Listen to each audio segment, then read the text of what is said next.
loka bango babandi biloko ya ko dénigrer Fally comme empereur ya musique au son Afrique bako banda ko beta musique ko rinyaka lisute puisque babandaka atie Fally papa to banza mbeko mombi bana ko sima charge ya musique congolaise mombi abeta bana ko kebana abeta ba polo mombi abeta la Bercy mombi Roko bon manga pam na yo moko Olivier Timanga bano lingisa mutu concert wana za est-ce que concert wana Olivier Timanga a mona fallait mal autotune mais Mombi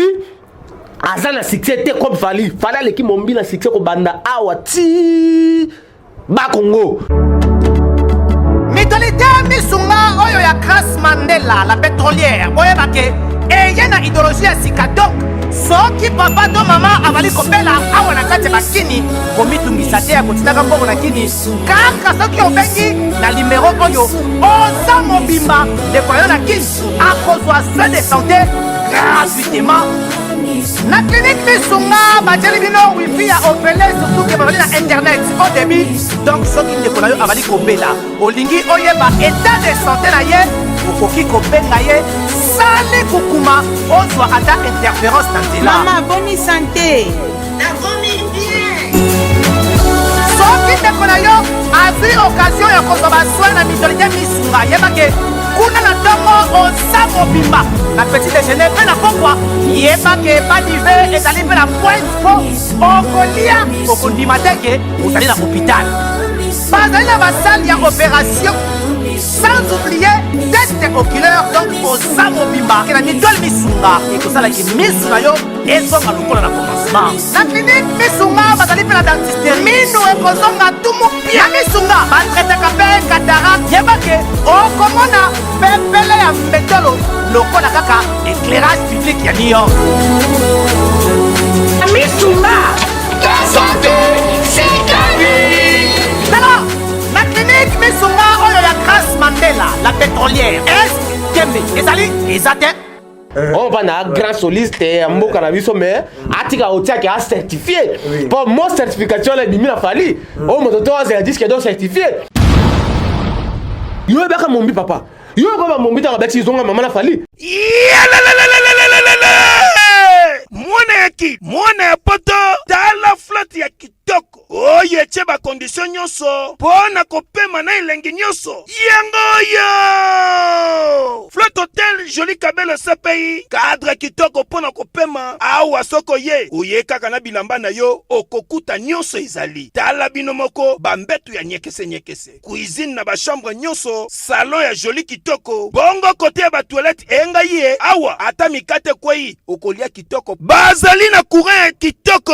24 heures sur 24 po bango bazali na départ unique batiela bino pe mobange na groupe électrogène awa ya tumupia maye bimaka tango nyonso na flotte hotel joli kabelo CPI bazali na mobange na parking pe sécurité ezali assuré ndimela ngai ke soki ozali kovanda na kati ya flat hotel joli kabelo CPI bar oyo okoki kovanda no awa omelie loko nyonso oyo kolinga kasi mpo na bato ya lipanda bosana awa te flat hotel joli kabelo CPI ezwami na avenue Bula numéro 115 quartier Adula référence église Mangembo na commune Bandalungwa to pe okoki kobenga bango na numéro ya telefone oyo 082 58 12 024 Ozamo Bimba Eyokanie oui. Donc, Fally la minute, on nomme l'institution présidente de la République, institution parlement, institution cour et tribunaux. La minute, il faut qu'on fait quoi, c'est institution Fally pour pas. Mais bah solo, bah toi, bah solo et à haut niveau, la Congo est régnant. On veut tu m'en gâter par. Azananga, on a encore solo est régnant.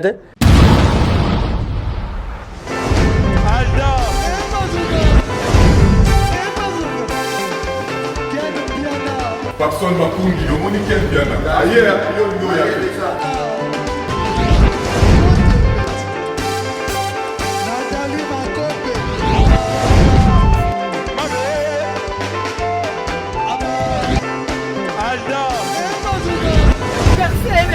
Fally a un bateau là qui est en mode donc Malambo est bien.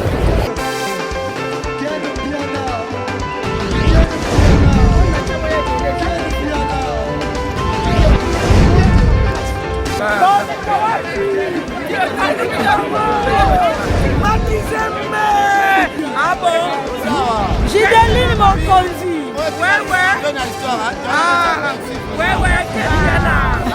is London. This is London City.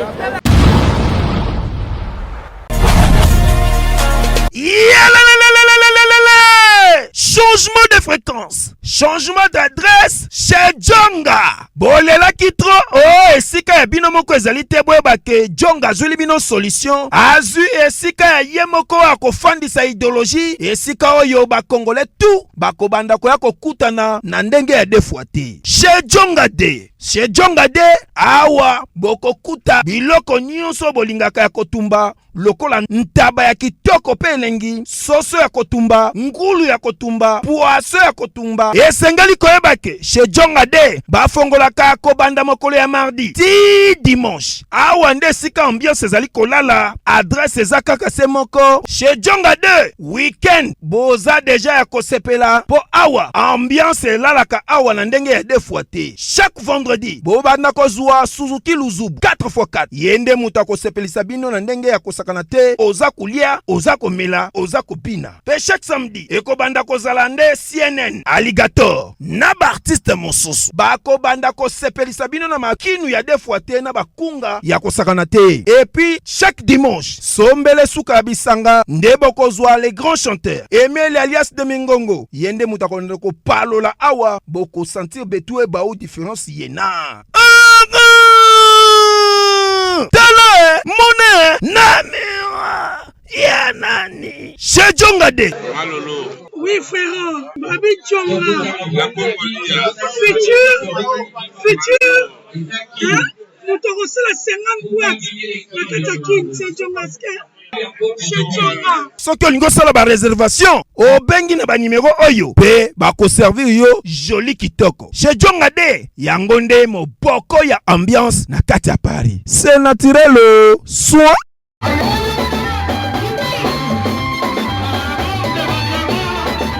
Merci à vous, fidèle internaute Nabiso Boza et Belé à Kolandafim Mounafim News. Un grand merci à l'équipe technique qui m'accompagne. Merci Nadjo Lili Atal en chair et annonce. On a participé. Un grand merci depuis Paris. Ami Gongombo Motema et Olivia Ngombo depuis Paris. Et pourquoi pas Angèle Moussoili Makizembe. Yakoko Arafat Makizembe. Un grand merci aussi na boutique Efrata et pas Dadi Lukombo. Babi Bana tout au Bofandara na Paris, na Lyon, na Lille. Boyba qui boutique est assez moko na Lyon, le jeune patron est à Lyon, Dadi Lukombo n'a pas un grand merci. Grand frère Nangai Tade Tekasala n'a pas Yombo de Bisika Bozali et pourquoi pas aussi na Dixon Kabasu Sointaïbo. Le long na Katia Plateau na Bisso, je pense qu'on va essayer un peu Yakolobe la Marambo Ezo le Kana. Affaire Autotine Ezo continue to pesa toujours bambutu mutu. Tout le monde a qui réaction ya Mombi na ba réseaux sociaux, na ba page na ye comment Mombi a défini qui après ça qui définition il y a autotune par rapport nenga lobaki ke autotune ezali pona ba faux chanteur to monipe ndeko Olivier Chimanga ndenge nini après ça qui réaction mais à la fin to moni après si sous excuse yango na lobaki ke non na kozala ngai moko te na plateau na kozana royaume supérieur tomeka d'abord ya ko solo la na kati ya masolo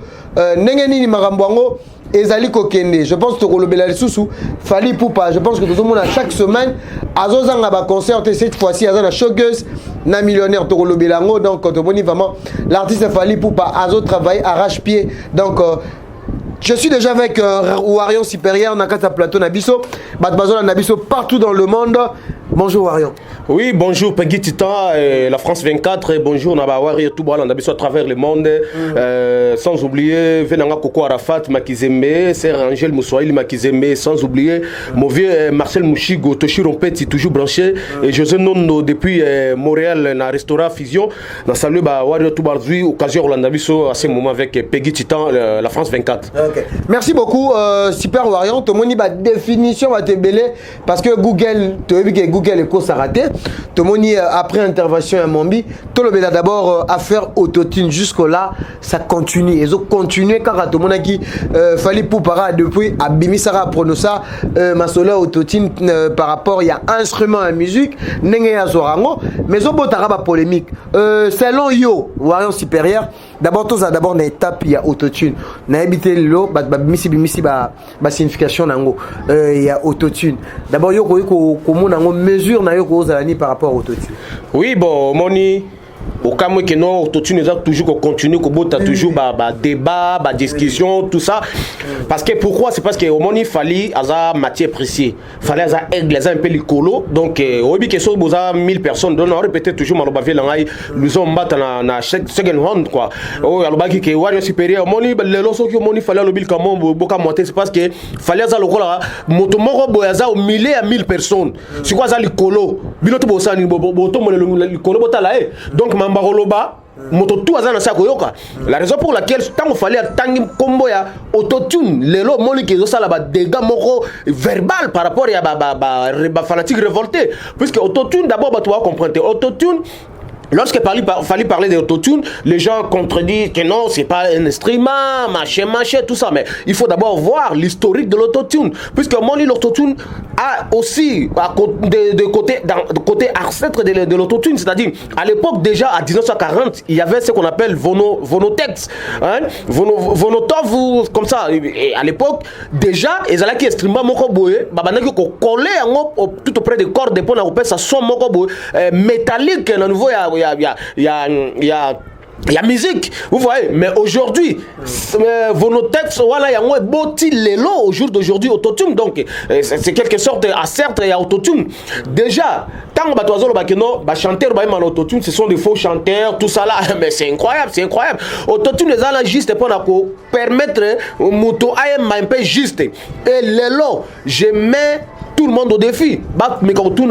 est ingénieur de son tout, na studio à l'élo, studio moderne, puisque aujourd'hui on parle de la modernisation de la musique. Vous voyez, aujourd'hui, dans le studio moderne, on n'écoute jamais studio sans autotune, puisqu'il y a vraiment comme l'élément incontournable de la musique, surtout urbaine. La raison pour laquelle, tant au moment laquelle on fallait apprendre ma mototune et ça qui est besoin montonio c'est puisqu'il y a le colo maka ça aigle et puis les autres tout le monde a bateau bazo boy autotune tout ça non fallait ça là qui clair à lobby aïe na autotune na concert live donc ba concert na live on mettre en autotune parce que pourquoi au but déjà fallait d'abord au départ il a au moins plus de 60 concerts à 70 concerts par an vous voyez à travers l'Afrique à travers l'Europe à travers l'Amérique et partout tout le monde fallait avoir plus de 70 à 60 concerts par an puisque l'élo a sa machine a toujours humain à un moment donné lorsque l'artiste est fatigué il a joué autant de concerts il y a un moment na Kinyabu tout ça c'est que total il y a bateau avec concert na Kin depuis fallait zongi il y a un petit concert béo Rafali on a fallu puisque tant que non Azal déjà king numéro 1 et ça la par rapport à l'autre tout tant qu'on fallait Azal la king awa tant qu'il y a la musicien a déjà concert 6 places concert c'est Toza na sujet autotune c'est comme si Fali n'arrive pas à utiliser cette machine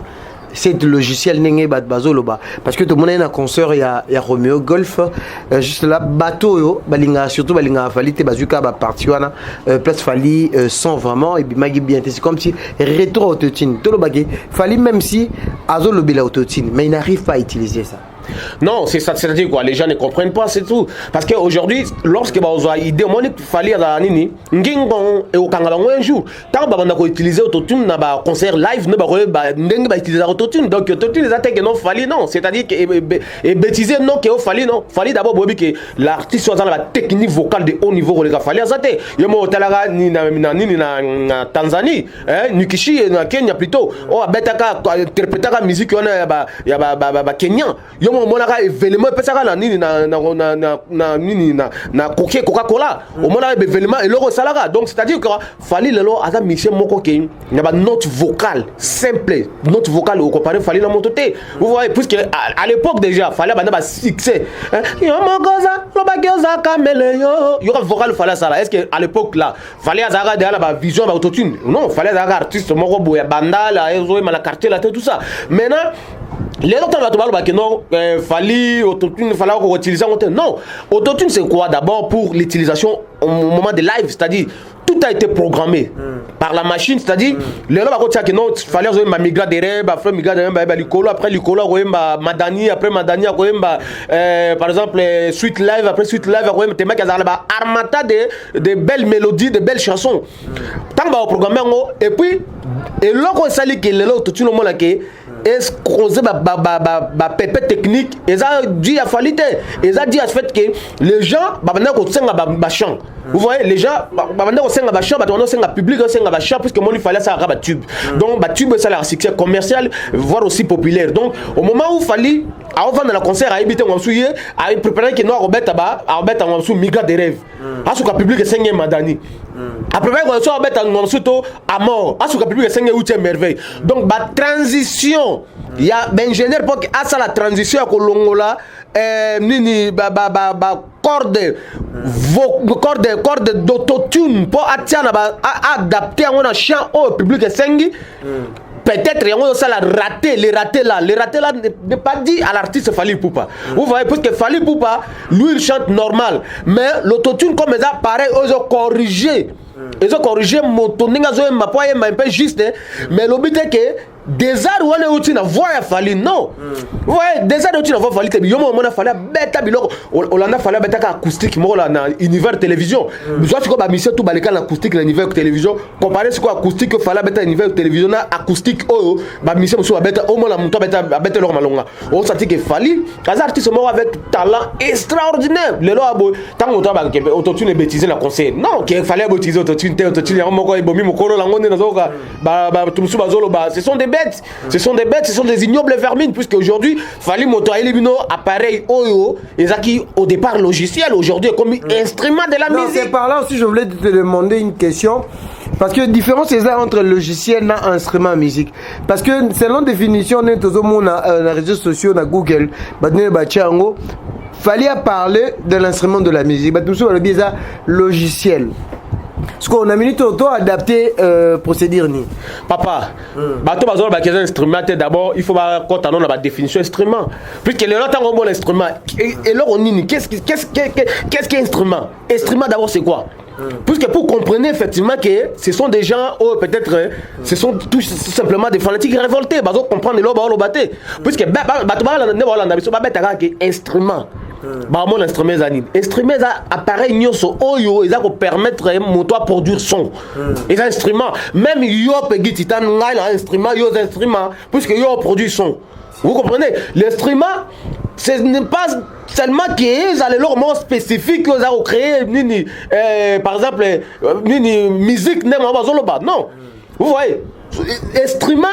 le loi bazo confondre instrument musical non soit mettre même la Google mon instrument comme la définition belé ouais dans sens analogique instrument comme sa définition instrument sens musical comme sa définition instrument au moins dans le sens musical fallait toujours raison. Vous voyez, il fallait toujours raison parce que les éléments de permettre et ça la nini qui est ça son. Alors si vous voyez même dans l'instrument à l'époque ça qui logiciel pourquoi c'est parce que les ala qui basé qu'on s'adapte on a machine les la machine pour épaire ça et fait et corriger voix pour permettre monter un juste c'est que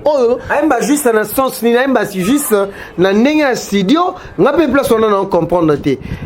mutu abimisa a produire son ndenge ni son batbayo kanzembo na qualité studio. Voilà, batuba yo kanzembo na qualité à studio, c'est-à-dire koyemba juste, c'est-à-dire tant koyemba juste par exemple na koyemba encore une fois et bimisi yango sko autotune zuango ezontiango juste na ndenge bizalaki na studio vous voyez et permettre oyemba ngo bima clair donc bima ko nini concert moko enregistré propre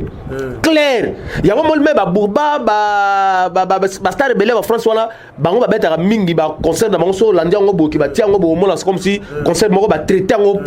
quelque part pour des ba or ba traiter ba beta ba concert ba lo autotune yango bimaka clair bo mo na ba qualité ya bilo mo so ba Davido ba beta ka ba whisky bo ka mo ki mais bato ba concert ba beta ba kitoko boneni ba paré ni ba beta ngo ni or ça ba autotune OK bande la biso anglophone peut-être ba de uvango kala ba buba on parle le Fally Afrique francophone il y a toujours mo bi ki ya ça empereur de la musique de l'Afrique on comprend il y a un monde qui Afrique francophone le vend na tête que non bazala ba concert moko ke oyo eza terre à terre yo monde que le lo Fally so tali ba concert ye moto beta ba concert à travers l'Afrique tango beta concert belé à travers l'Afrique ça ni na luka mener le moko bo oyo puisque modernisation de la musique a mener le moko ya sikapo ke bandeko balanda siko to mona ke bandeko bazo boyelelo lobi lango soko balandi to benga balandi ba complexer complexés ou des fanatiques révoltés ou des voyous. Un peu balobi qui autotune en bêtise bino retour. Non, autotune on mettre sur retour c'est parce que Fally c'est un professionnel. Fally il travaille avec des professionnels. Céline John, sur le lori mona autotune étant que grande chanteuse du monde. Est-ce que sera utilisé autotune et ça tout le baquet non à faible ou bien tout le baquet parce que bah tu vois le logiciel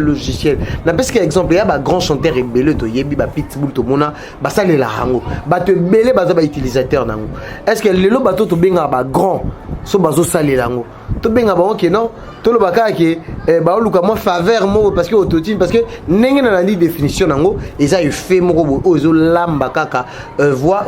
nini ebima clair mais tout sous bah ko utiliser yango pe eza na ba anomalie moko boye dans ce ko utiliser yango te okokape et robimisa son na te prévenu tout monde qui pas Fally tango yembi déjà tout bengaki muto banaki ko manipuler instrument yango akoka kité parce que Fally a un écran na micro ils ont ingénieur ni muto ba non manipuler yango parce que chaque wana o epesi na concert et Romeo Golf o ba tout ba moni tout le ba ki za faute ya Fally tout za faute ya muto banaki ko manipuler non eza chaque té et ça chèque donc et là par exemple ne le son là mal micro on a mal micro direct son kimi on bien un chèque et ça chèque on les a qui programmé déjà parce que et ça chèque non bah anomalie technique on bien jamais chèque vous voyez le la micro boto ko va na boto ta la mati pas courir que vous on pense courir que yo le bac non chèque ça il y a salle de cinéma on la place total to film to mati non vous voyez chèque ça la fait que mutoana par exemple azoye mamabe on comprend azoye mamabe no benga on chèque mais fallait azo ay mamabe te be fait changement il y a séquence oh ezala qui dit il y a ba ko remplacer ba chant demandé populaire o ba to tout non yo monte concert moi concert mais bof ba to ka madani côté ba to tout na likolo donc fallait avec l'embarras de choix dans perturbation avec l'embarras de choix que na beta donc ba to tout na ba to rumba ba to considérer tout ça ça qui vraiment perturbé ouais maintenant ta bo benga que non eza ba nini erreur technique on a to pesa on nani non eza ba anomalie moko boyo oyo c'est normal puisque ça la artiste c'est belé à monde ba anomalie ça la bango même ba Céline donc au lobby wala ba anomalie on a ba tout ne ça la ba concert même ba grande star ya nene ya ba théâtre d'Amérique ba anomalie ça la bango donc ça faux débat ba tonné ba zo mona que musicalement parlant ba ko ça débat na falité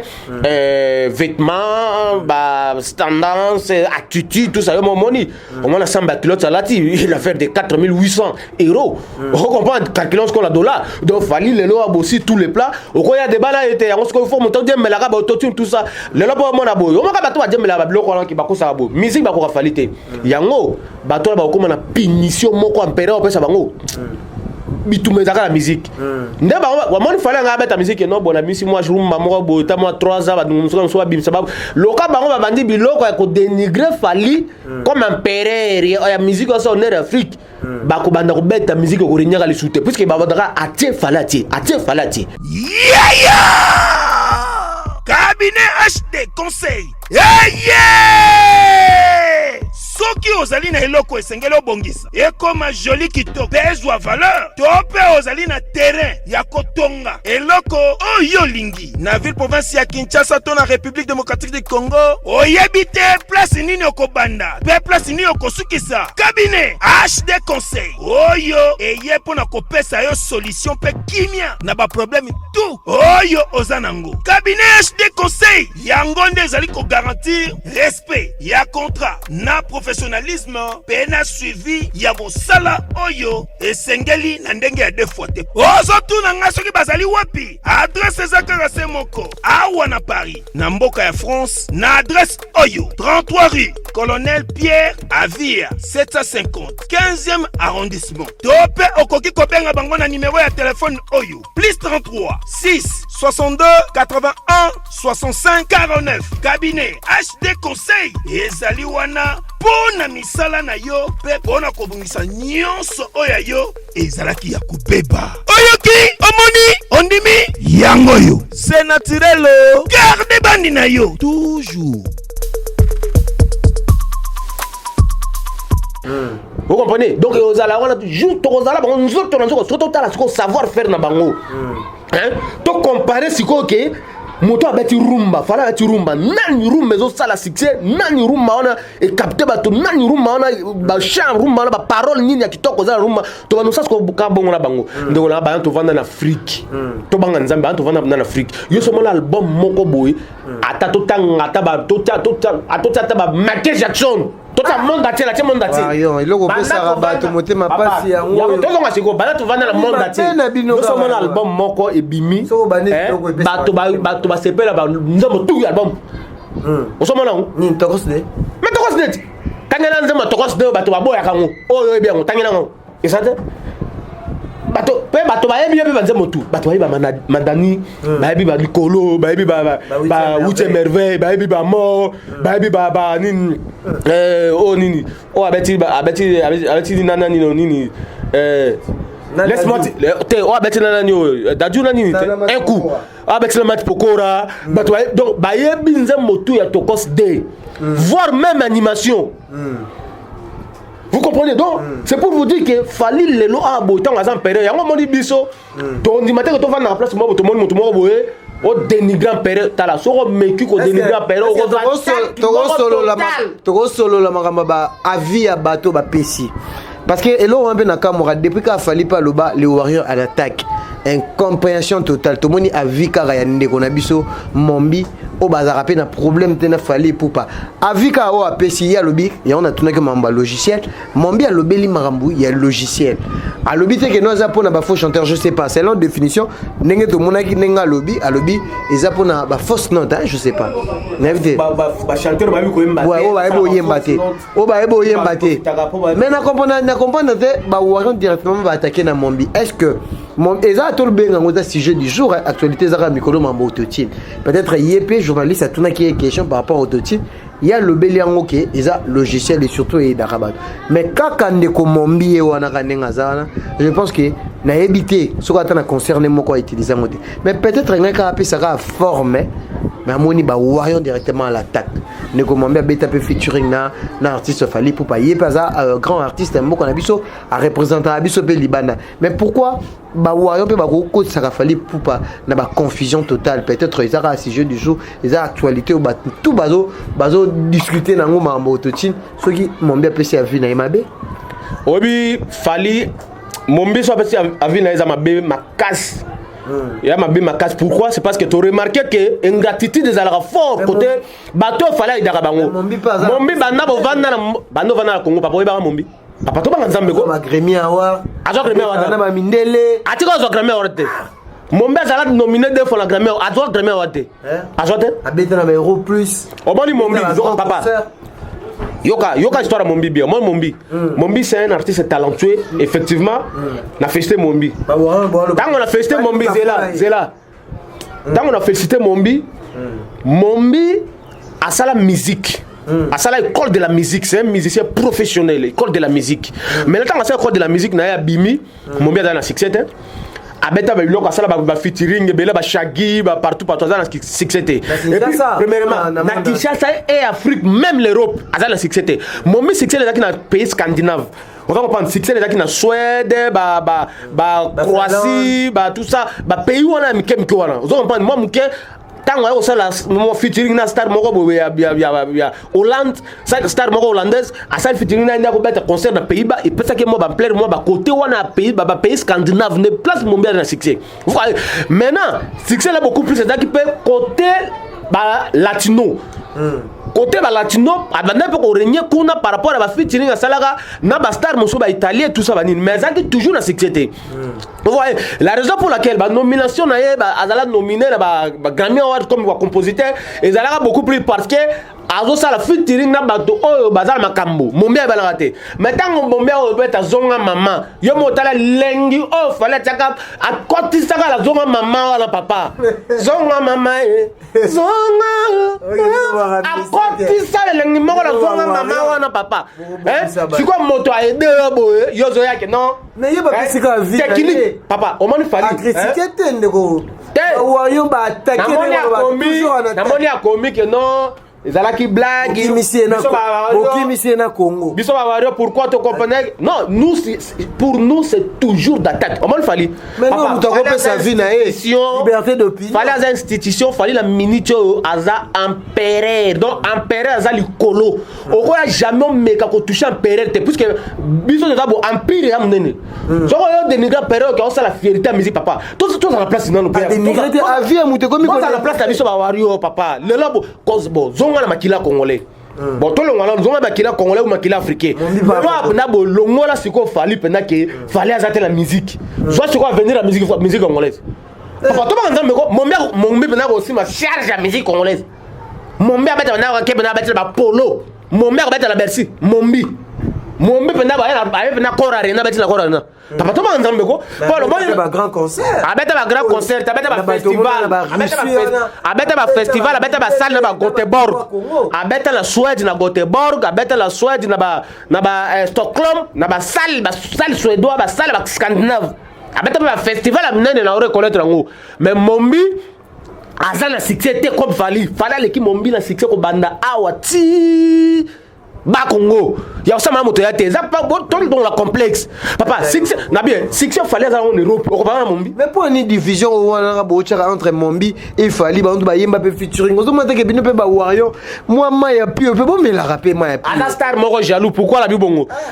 mombi na moni ke tango ay kin ba o kate non na remarqué bato mingi o mombi tango ay kin ba o kate si quoi pratique a touché fali so quoi touché fali bi ke fali fan base moko oh eza pena solide soko compter ba star na Afrique boko ba star moko ta fan base oka fali voyez ba bato mosusu ma bato mosusu ba voter kana tribalisme okuta o moto mo artiste mo boy abimi meilleur artiste de fan base tout ça c'est parce que mboka na bango ba tieka poids mais fali ba eza tribalisme te fali zaka okuta ba fan ba na Congo ba fan ba na Brazza ba fan ba na Angola ba fan ba na Gabon ba fan ba na Côte d'Ivoire partout à travers l'Afrique okuta ba fan na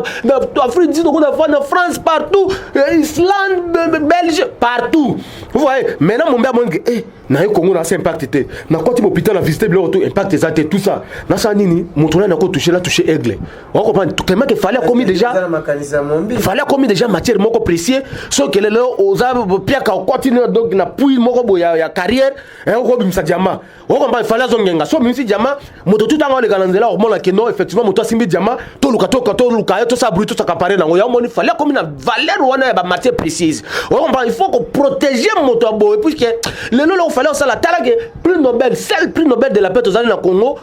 docteur Mukwege tala ba respect après ça fallait voir que nos artistes ont contribué d'abord socialement contribuer à contribuer pour la est à contribuer pour la maman partout fallait contribuer à Congo na Kinshasa ka tende ko nga yo mo na fallait comment na ba Mali on a pesa ba 10 millions de francs CFA voilà pesa ba don ba to balela a keno tala maman Didier Arafat a keno ba petit art na Benin au bon on fallait quitter ba partout kotaka à sala ba acte moko eza panafricaine.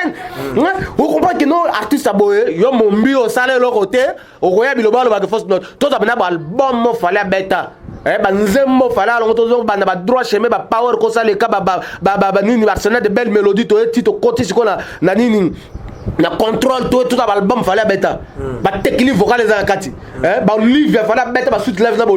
Olivia bena américaine le Olivia technique de chant Olivia la ngobo Olivia lenge kanyo Olivia akenda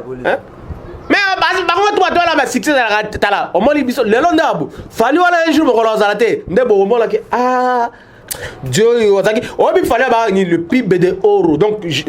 jeune moko en or fallait ça jeune en or parce que lelo aboy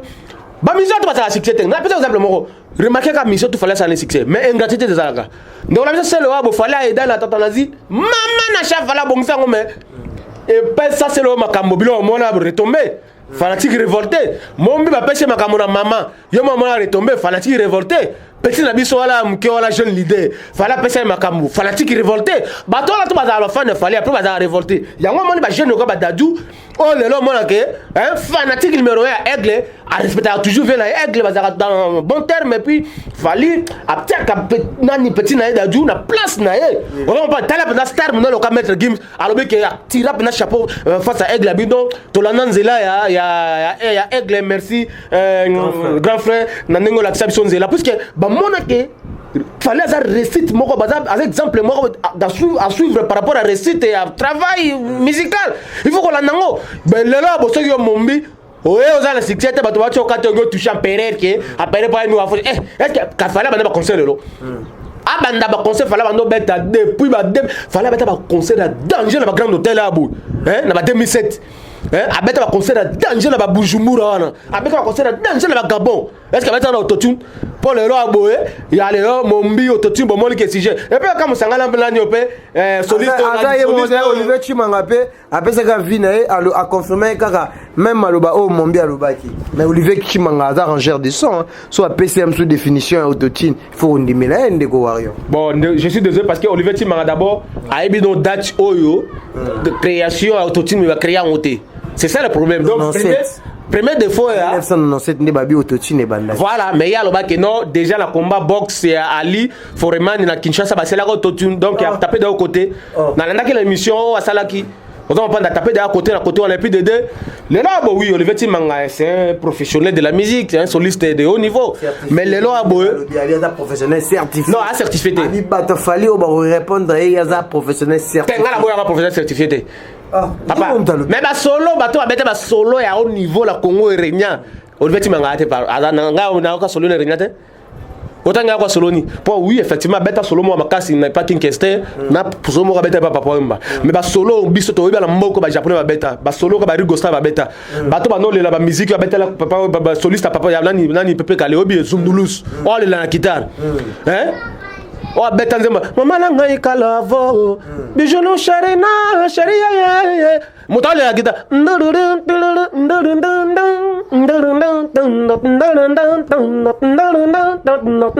ouais ba solo na ba japonais ba le bla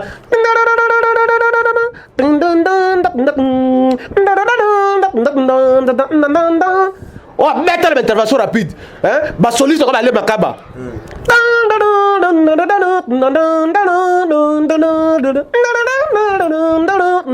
on va soliste on va soliste c'est quoi yo sanga que ba soliste ba soliste ba beta ba on va soliste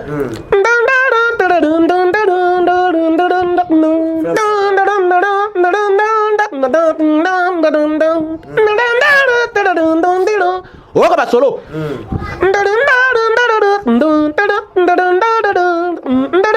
bati na yo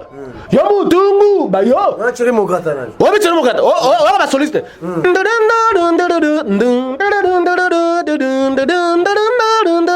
donc ba soliste ba beta yo bela wale oui Olivier Chimanga na boy savoir faire ça na kaka au dénigré parce que il ba petit ça la succès la mboko sans celle na Congo mikiliwana Nini émission salika ndinga pesi ba détail autotune. Non, après c'est pas détail autotune par recherche de visibilité. Non, les lois boy monta ko sauter pour régner. Pour le visibilité ça valable, il faut toucher l'autre mot boy qui a fallu. Parce que même autotune. Yo tala. Je peux exemple moko. Remarquez qu'à so fala ça l'émission. On a un nombre d'émissions bimagala. Olivier Chimanga na poto en succès, yemora vanda. Tuna Olivier Chimanga là. Technique vocale pas le là comme le non artiste ce sont des faux chanteurs tout ça mais tout là est-ce que tant que bête ka concert aux ala ba invitaka yena fali ba invitaka fali la ni na UNICEF hein oh ya accompagner ka fali na salle Mindele plus de 3000 Mindele na salle on n'est pas accompagner fali na accompagner fali acoustique voilà c'est quoi tout là que fallait mal autotune et lengi oh fallait passer à Mindele là ni le wala la shoot live Roko bon manga pam na yema Olivier Chimanga no lingisa mutu concert on les a hein est-ce que concert on a Olivier Chimanga à mon fallait mal autotune tant on va proposer les actes ils recherche la visibilité et on attend que il y a des grands solistes madame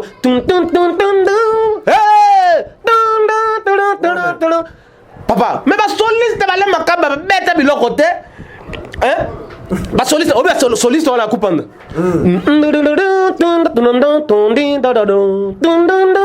bokolela ngaye papa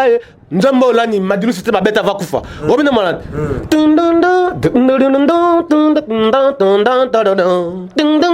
o tati ke ba soliste ba o ke ba bête ba solo hein siko tanga bilanga ke solo yo pesa nga siko référence ya solo mo ya haut niveau ya moto zo ba ke no ya za super top de top non ala grand soliste na ebi on va na grand soliste mboka na biso mais atika otia ke a certifié pour mon certification la bimi na fali o moto to a disque do certifié ba do ba ba zela momo fallait aller lango ba bisi non ya biso ba wario oh toi koyake a déstabilisant Pereira empire akuta ba warrior les soldats d'élite ba za ba combattre ba ko tie pembeni oui il s'appelle président Batou fort mais fallait kuta ba tona makamboto o mo lo ngabo o mo ko ngila o lo babu ngana warrior supérieur na ni l'orchestre fallait naga ni membre ya mutati rien na ya kataki fanatique na ça ba analyse dans pour l'empereur puisque l'empereur il a créé des empires lorsque mon a créé un empire a sur la besoin que mon ya kakero ya kale kabote moto yo remarquez combien de balles il a fallu toujours d'attaque nous les warriors c'est toujours d'attaque donc non to ini ça azaki bien na mombi baza bien na mombi bino wa warrior boye bofingi mombi mais là ce que zonga maman oh fallait abeta la mombi yo e baka mombi nga tuno ke tanga ba sal pona ce que mombi abeta na Stockholm na pays ba abeta renyami na pays scandinave ce que tanga yo tanga mombi yo e baka mombi papa yo ko ba mombi tanga beti zonga maman la fali c'est comme pourquoi ça va connaître la vérité la vérité pourquoi hein oui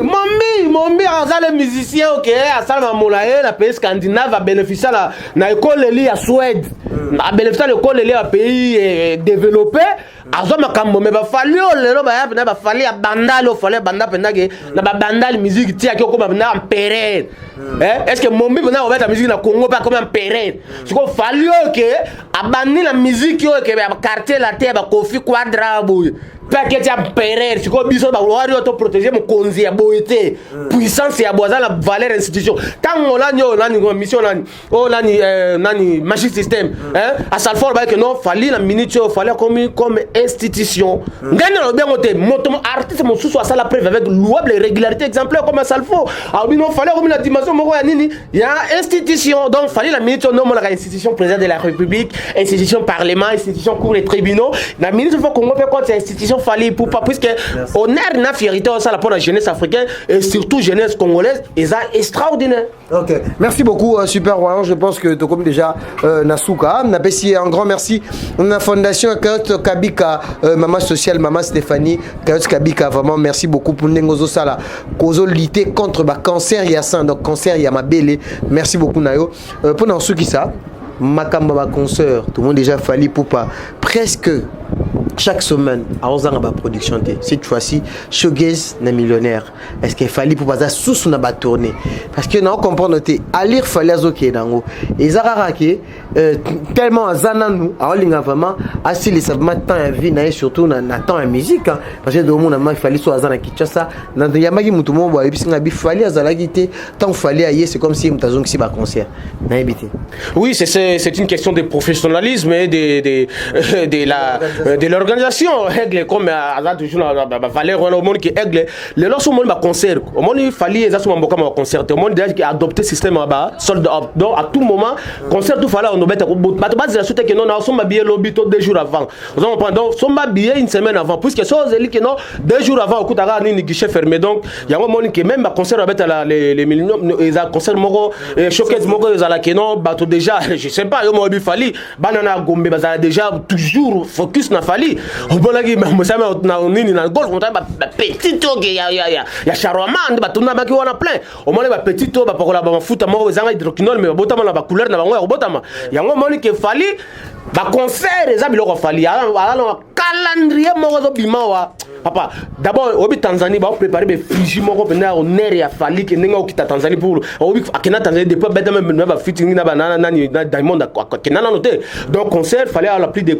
50 concerts livrés en Afrique abo makamoto banda yo mon que on a pensé que Mac a gagné puisque fallait dans Mac a gagné plus de 7 millions de dollars hein na ba confinement de 2020 confinement to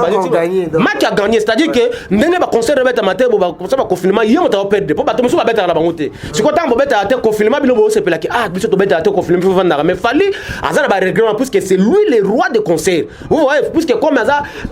exceptionnel aza mutu moko que l'artiste le plus sollicité de l'Afrique francophone et de l'Afrique en général la raison pour laquelle le monde a azala beaucoup plus sensible le monde qui ba pénalité aux ba confinement tout ça mais ba lingana c'est normal au monde qui ba artiste so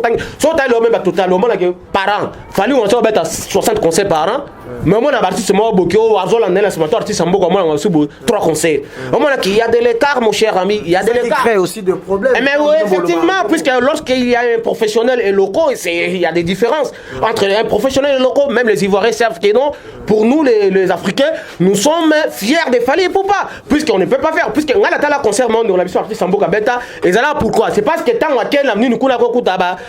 jeune artiste ou à Zouglou, attention, ici chez nous en Côte d'Ivoire, c'est seulement Fally Ipupa qui peut battre nos artistes ivoiriens, mais pas les autres artistes, c'est parce que Fally ici c'est l'empereur aigle. Vous voyez, maintenant, le concert est d'abord moko ya ko kamo ya ngote, vous comprenez, yango na profiter la pesa vela ngaluzo mbata na sengeli on place au mona ke ba sud africain ba ya chez vieux luzo mbata puisque avait moko idéologie na pesi Toshiro Mpeti avant ça oublier José Nono na restaurant Fusion na Montréal place bena okuta bena ke li boke bena mbisi ngolo ba oteka ba boke ya koba ba na Montréal ba na Canada restaurant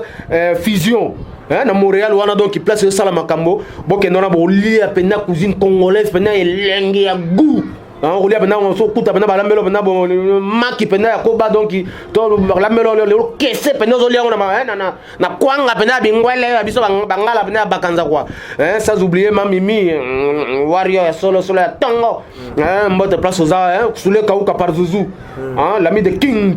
la valeur sûre la valeur de la République sous le kauka la pesa la fondation moko ya maman na biso Kayot Kabika oyo azo lutter contre ba cancer ya sein na sur un mot pour na maman na biso Stéphanie Kayot Kabika. Oui, maman Stéphanie Kayot Kabika, vraiment merci beaucoup pour la fondation et ça la bien pour la monique ba maman ya boloka ba Stéphanie Kabika ya ko ya ke rota la pena ke ba maman ba souffrir trop la maladie on a ba cancer et ça la bien beaucoup plus pour na ko ya ko en aide avec ba maman oyo bazana ba difficulté wana puisque les lois boye ba maman mingi bazana ba moyen o ba l'équipe maman na ba moyen mais bazo mais pas idée wana ya ko aider ba maman mosusu pour na ko lutter contre cancer mais ya zuma pe azala ngo asali fondation pour na ko lutter contre ba maladie on a cancer vraiment maman félicitations place aux a continuer aux en soutien na biso et puis na continuer dans la même idée na on peut savoir nga Coco Arafat oui azapenda les champions de britanniques pour yo toujours qui en Angleterre derrière contrôler 6 pays donc na pesi mbote la pesi Angel Moussoili Makizembe mbote la pesi pena Veluzo Mbata il déjà azoki de mbote ya kala na 5 millions dans boutique na 5 millions place basi d'africain ba mo bazar kosomba et puis na pesi sans oublier mbote na Tesco Scalator depuis Montréal pardon na pesi mbote et puis na robosa na te il faut bosa nsanga te Olga Mbimba la pembe chirol c'est ce côté la tongo pour se bali na pourquoi et puis na pesi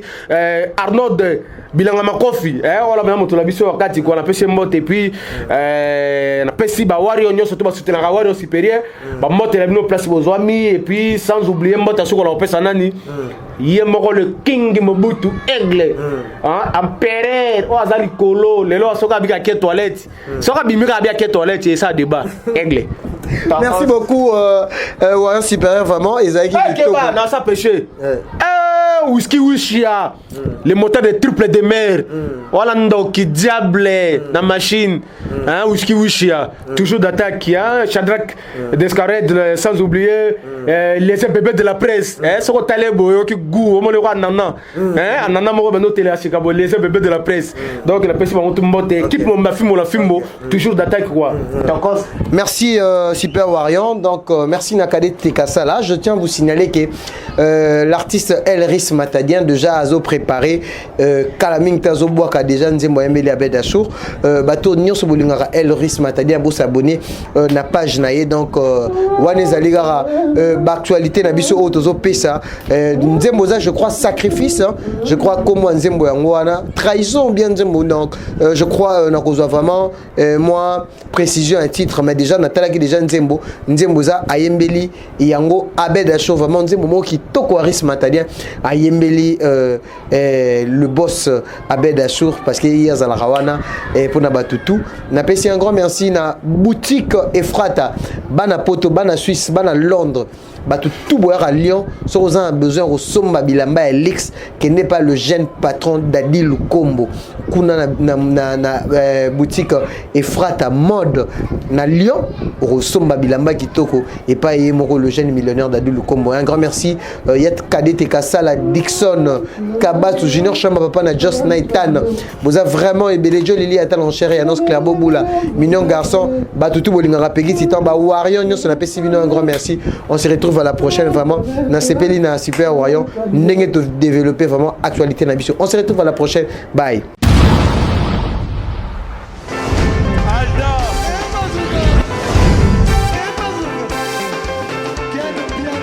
Papson Makungi, le monde qui aime bien. Ailleurs, yo ya.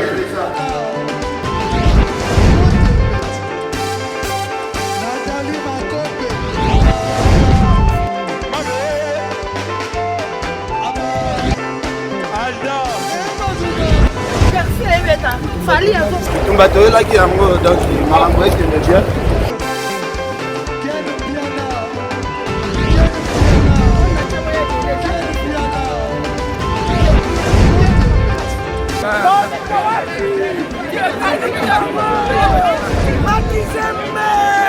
Ah bon? J'ai des mon conduit. Ouais. Ah, ouais. This is London. This is London City.